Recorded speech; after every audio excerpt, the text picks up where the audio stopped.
to perhaps say a few opening remarks, and then we can take a few questions. Friends from the media,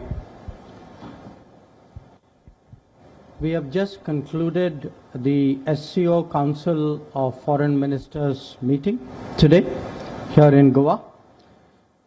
This was chaired by India for the first time. Foreign ministers of SCO member states, the Secretary General of the SCO and Director of SCO RATS took part in the meeting.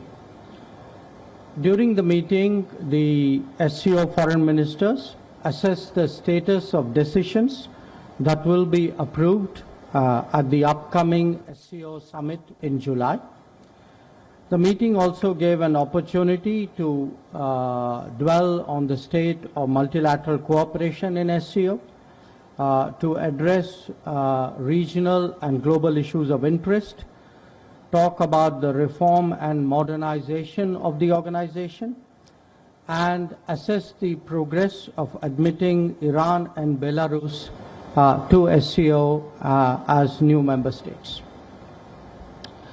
As you are all aware, Prime Minister Modi had articulated India's priorities for the SCO chair with the theme of towards a secure SCO.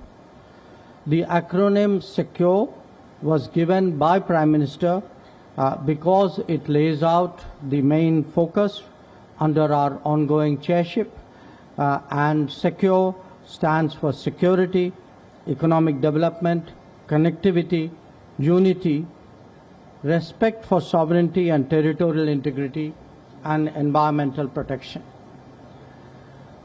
I would also like to inform you that under our ongoing presidency, we have successfully hosted more than 100 meetings and events so far, including 15 ministerial levels or head of agency meetings. Many of the socio-cultural events hosted by India were the first of its kind in the framework of the SCO. The designation of Varanasi, Kashi, as the first ever SCO cultural and tourist capital for 2022-23, I think deserves special mention. It was our endeavor to create new verticals of cooperation in SCO, and as an example, I can cite the field of startups and innovation, traditional medicine, science and technology, empowering youth, and reviving the Buddhist heritage amongst the SCO member states. The work to implement these verticals is already underway, and it is being spearheaded by India. We are also committed to strengthening and further deepening the cooperation within the framework of SCO, and many of our initiatives and steps were in that direction. We have opened up new areas of cooperation and intensified engagement among member states. We hope to continue the momentum of our interaction, and we are obviously looking forward to the summit in July. In the course of these 2 days, I also held fruitful bilateral interactions with my counterparts from Russia, China, Uzbekistan, Kazakhstan, Tajikistan, and Kyrgyzstan. All ministers reaffirmed their support to India as the chair of SCO and expressed their appreciation for the contribution of India to that organization.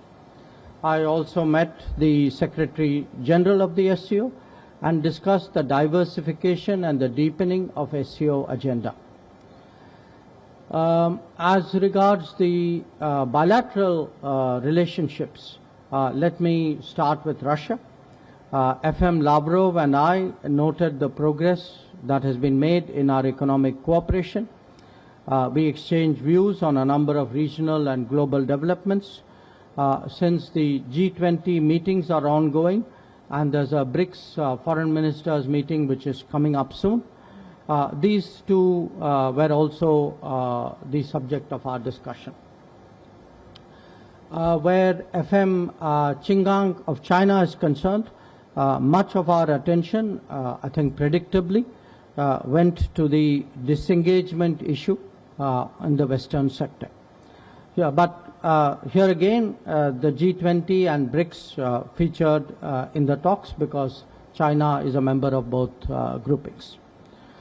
With Minister Saidov of Uzbekistan, it was a warm first meeting. We took stock of our bilateral ties and agreed to have another conversation soon. This was also the case with Deputy Prime Minister and Foreign Minister Nutliev of Kazakhstan. With my Tajik and Kyrgyz counterparts, Foreign Minister Sirajuddin and Kulubayev, now they are long-standing friends with whom we have a rolling, ongoing conversation.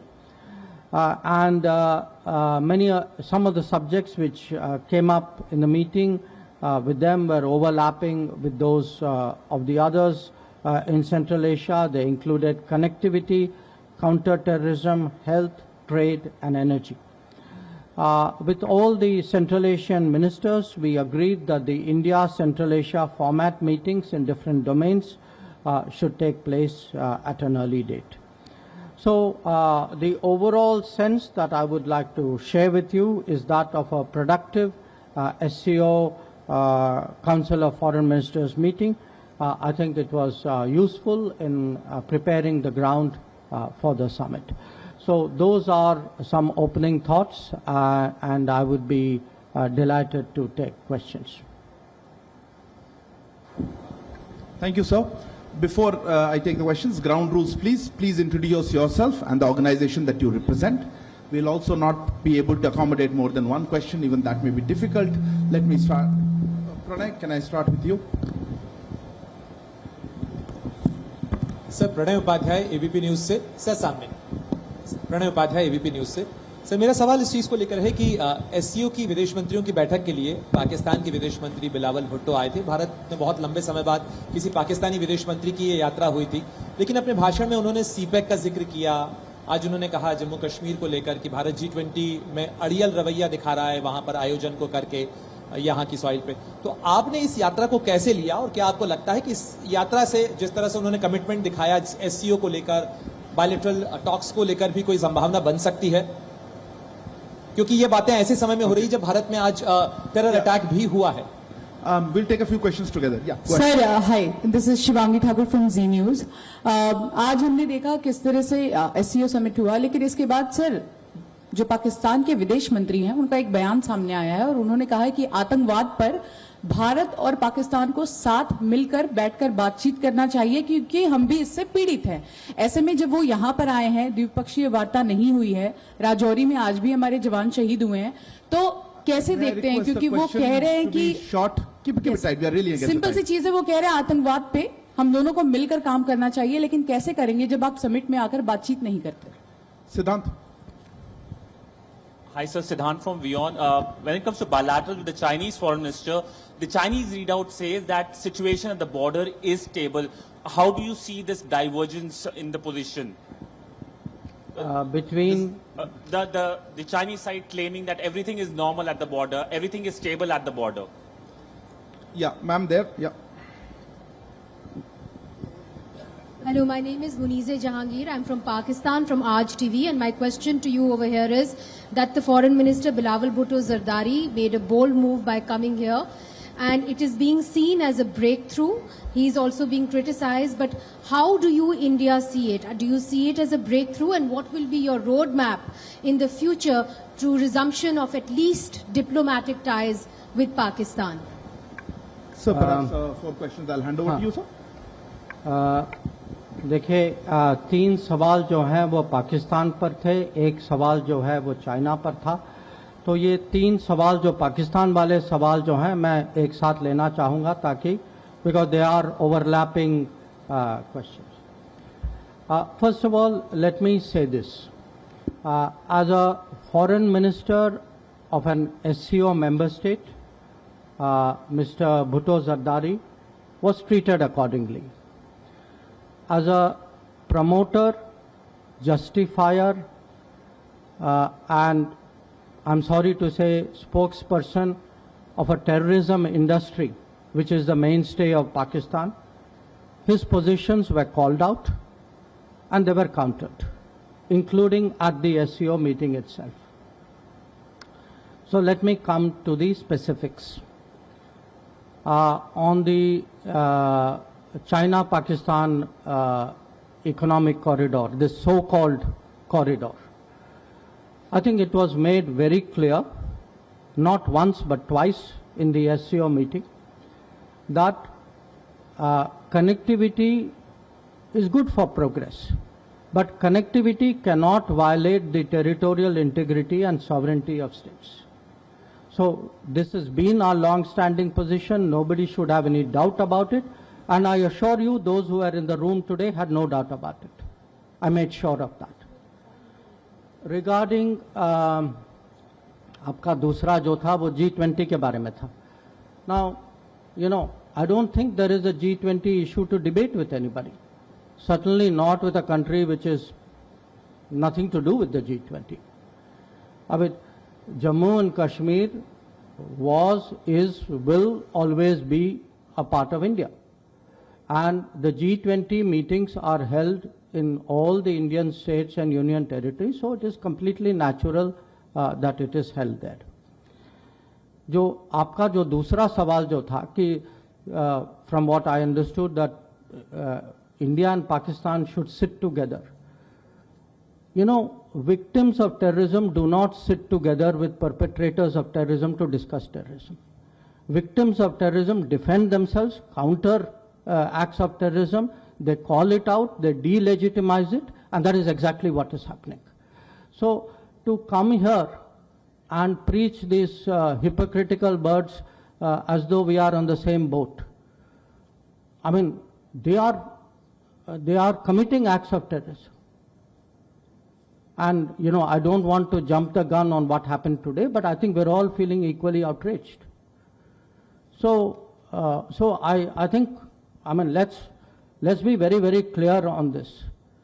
You know, on this matter, the terrorism matter, I mean, I would say Pakistan's credibility is depleting even faster than its forex reserves.